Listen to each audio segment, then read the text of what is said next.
جالي تحية طيبة مشاهدينا الكرام متابعينا في كل مكان عبر قنوات بي ان سبورتس في هذا الموعد قول يا رب بس قول يا رب عم قول يا رب بس.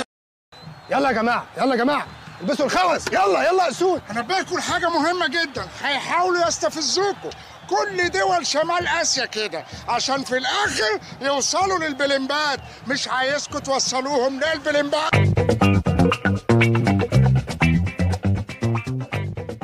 هنا لعناصر نادي الزمالك التسديده. الطعابه والحلاوه دي اقسم بالله. رقه سريعه لعناصر نادي الترجي امكانيه الدخول والمتابعه من وترى.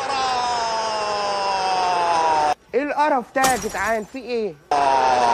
الحكم يعلن عن ركله جزاء لفائده وفرحان قوي.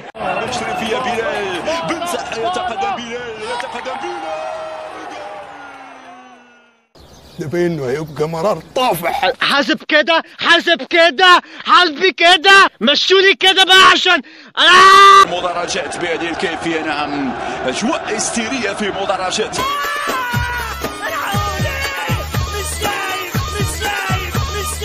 في العمق للاعب وترى لكن خروج في هذه اللقطه ولو انه غامر فيها كاد يخطا هنا محمد ابو جبل في هذه اللقطه. لا تلعب هذه الكره داخل المنطقه.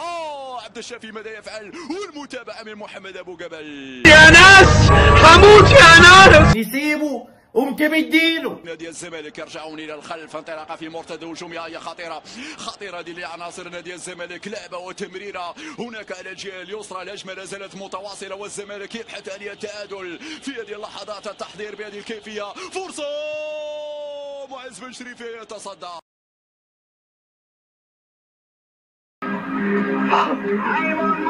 أخرى حمدو الهوني عنده المساحة يزيد السرعة. حمدو الهوني ومراوغة ممتازة. حمدو يدخل. حمدو العرضية الثانية وتسديدة.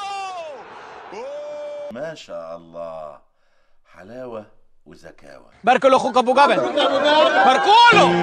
الجزائر نهاية المباراة بتأهل الزمالك المصري.